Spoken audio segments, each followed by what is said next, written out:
Olá, amantes do xadrez, sejam bem-vindos ao nosso canal, onde o universo do xadrez ganha vida a cada movimento. Prepare-se para embarcar em uma jornada fascinante, na qual você aprenderá a dominar o tabuleiro como nunca antes. Se você clicou neste vídeo é porque está tentando melhorar no xadrez. No vídeo de hoje, vamos explorar os principais planos que podem transformar suas partidas e elevar seu jogo a um novo patamar. Compreender a estratégia por trás de cada movimento é essencial para se tornar um jogador mais completo e confiante. Além disso, mergulharemos nos temas táticos mais recorrentes que frequentemente aparecem nas partidas. Saber identificar essas oportunidades pode ser a diferença entre uma vitória brilhante ou uma derrota amarga. E não podemos esquecer dos finais mais frequentes. Conhecer as nuances dos finais de partida é crucial para converter vantagem em vitórias e se defender em situações difíceis. Então, se você está pronto para aprimorar suas habilidades e entender profundamente o xadrez, não perca tempo. Inscreva-se no canal, ative o sininho e venha conosco nesta viagem de aprendizado e descoberta. Pessoal, a ideia de criar esse canal tem como finalidade ensinar xadrez por meio de partidas modelo. Esse não é um tema novo, inclusive os grandes mestres, via de regra, sempre recomendam esse tipo de estudo. É por meio das partidas de modelo que você vai aprender os principais planos, os temas táticos mais recorrentes, os finais resultantes de cada abertura e onde colocar cada peça de maneira mais eficiente possível durante uma partida. Vamos dar início ao nosso estudo? Na partida de hoje, analisaremos um jogo entre Zen e Webb, jogado em Estrasburgo, 1973. Eu coloquei uma partida antiga porque a gente vai estudar várias partidas e a gente vai acompanhar a evolução dessa linha de jogo, que é o Gambito Benko. O Gambito Benko é uma abertura, na verdade é um contra-ataque, né? Onde o jogador das pretas sacrifica um peão por uma vantagem posicional. E com essa pequena vantagem posicional, ele começa a exercer uma forte pressão sobre os peões da coluna B e da coluna A, fazendo com que o desenvolvimento das peças brancas fique bastante difícil. Vamos lá à partida em questão. O branco começou com D4, o preto respondeu cavalo F6, que é um movimento bem flexível, onde você pode entrar em várias defesas diferentes, como a Nizhou Índia, ortodoxa, a Índia do Rei, a Grunfeld, entre outras. É um movimento bem flexível. Aqui o jogador de brancas continua com o princípio básico, que é dominar o centro na abertura. Só que o preto começa a sua reação, né? A disputar o centro também, com os peões laterais, né? Os melhores manuais de estratégia, eles sempre dizem que é para, sempre que possível, você troque um peão lateral por um central. E é isso que as pretas estão fazendo nesse exato momento. As brancas obtêm uma pequena vantagem de espaço, porém as pretas insistem em sua abordagem de combater o centro com os peões laterais. E aqui é o lance característico do Gambito Benko, né? A variante que nós vamos analisar é a variante onde as brancas aceitam o desafio e capturam um peão, é o chamado Gambito Benko aceito. As pretas oferecem um segundo peão, lutando assim por um desenvolvimento mais rápido, e as pretas aceitam. Nesse momento, as brancas acabam de obter uma pequena vantagem material. E, em contrapartida, as pretas têm um desenvolvimento mais rápido. Nesse momento, como eu já joguei contra o Gambito Benko, existe uma questão psicológica que acontece. Por quê? Você que está jogando de brancas tem a iniciativa de fazer o primeiro movimento. E, via de regra, você desenvolve mais rápido do que o adversário. Porém, aqui no Gambito Benko, e é isso que justifica o sacrifício do peão, as pretas, nesse exato momento, têm duas peças desenvolvidas contra nenhuma das brancas. E a partida continuou com o cavalo C3, né? As brancas têm que urgentemente tentar equilibrar esse desenvolvimento. E as pretas seguem o plano típico, né? Que é desenvolver o bispo via G7, onde possivelmente é a melhor casa para o bispo das casas pretas. As brancas optam pelo plano de fianquetar o bispo das casas brancas. É um plano viável. As pretas continuam o desenvolvimento, as brancas também. Liberou uma casa para o cavalo. Continua o desenvolvimento normal. Põe o rei em segurança, é um princípio importante na abertura. As brancas seguem o mesmo princípio.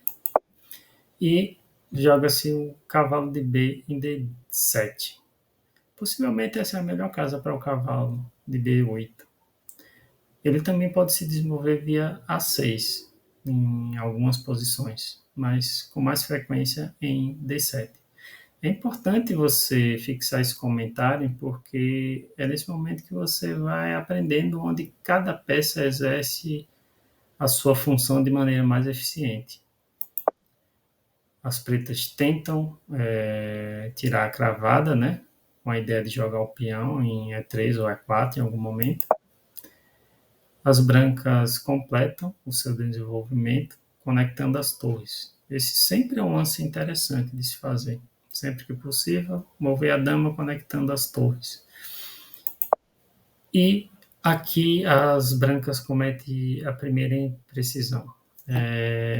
Isso lance parece bom, porque tem um domínio mais amplo do centro, né? Fortalece ali a casa D5, porém ele debilita muito as casas brancas. E um experiente jogador de Gambito Benko, ele vai saber explorar essas debilidades. Aqui é importante você prestar bem atenção, isso é uma manobra típica do Gambito Benko. Como eu falei para você, as partidas modelo servem para você aprender esses detalhes, que são manobras típicas, principais temas táticos, principais planos de ataque, né? A colocação mais eficiente das peças e os finais resultantes de cada linha de jogo. No caso aqui, o Gambito Benko, né? O jogador de brancas tenta, de alguma maneira, colocar o cavalo numa melhor casa, né? E as pretas começam a explorar as debilidades. A ameaça agora é cavalo D3. E as brancas começam a fazer lances que não são muito interessantes. Esse lance é outra imprecisão, né? O bispo é um defensor das casas brancas, mas a posição das brancas ela já é difícil. Então, esses pequenos erros, eles vão acontecendo naturalmente, porque é difícil as brancas conseguirem evitar todas as ameaças pretas. Então, a pressão que é exercida faz com que o jogador cometa esses pequenos erros que vão incrementando a vantagem do preto. Aqui o jogador de pretas coloca a última peça em jogo, né? Como eu falei para vocês, a estratégia básica do Gambito Benko é exercer pressão nesses dois peões das colunas semi-abertas, A e B. que o jogador de brancas faz um movimento que é meio estranho, possivelmente para defender as casas brancas, né? E aqui o jogador de pretas aproveita para eliminar uma peça defensiva, né? Uma peça que defende as casas brancas. Toma de cavalo, abrindo assim a defesa da casa D3. Mas aí o jogador de pretas opta por colocar o cavalo na casa C4. Possivelmente o melhor lance, a gente vai ver isso em outras partidas mais lá na frente, seria C4, né? Para introduzir o cavalo na casa D3. Porém, esse lance cavalo C4 tem os seus méritos, como a gente vai ver mais a seguir. A ameaça agora é tomar o peão de B2. E aí o preto comete um erro grave, que é jogar essa dama em C2, achando que está tudo defendido. Porém, aqui, eu quero que vocês prestem atenção nisso, é um outro tema tático que é bastante recorrente no Gambito Bem, principalmente em partidas blitz, mas também em partidas pensadas. Para os jogadores que não conhecem, aqui tem um sacrifício temporário, primeiro sacrificando o cavalo e em seguida sacrificando a qualidade.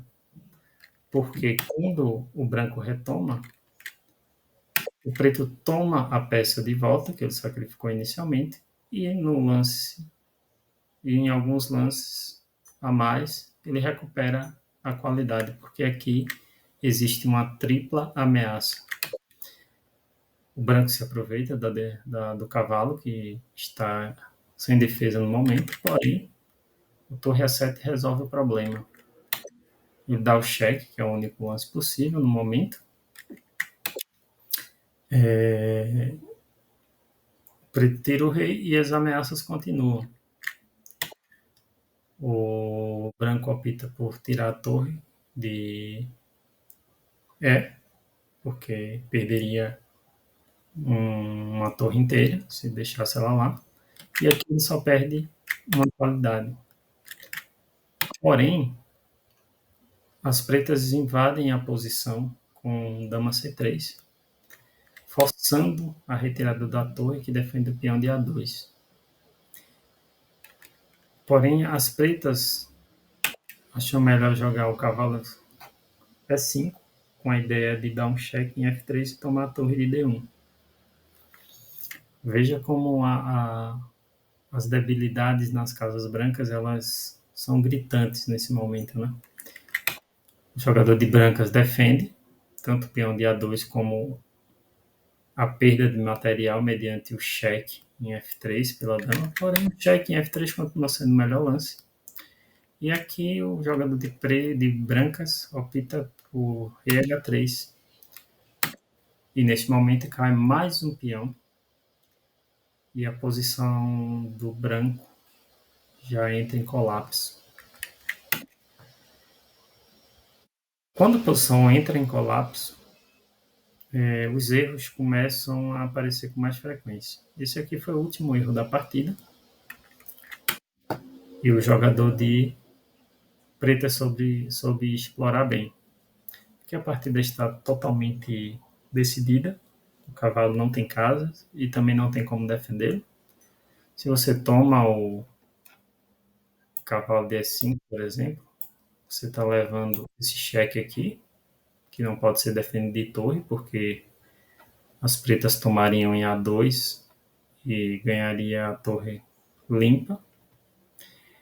A única opção é subir o rei, só que aí torre A4 é decisivo, né? Com rede de mate. Uma coisa que é bem interessante no Gambito Benko é que quando as pretas recuperam o peão, né, sacrificado na abertura, geralmente elas já ficam melhores e até mesmo com vantagem decisiva em muitos casos. Então, pessoal, esse é o vídeo que eu tinha para hoje. Espero que eu consiga produzir vídeos ainda melhores na sequência.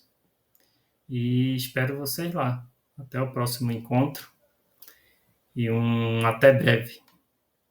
Valeu!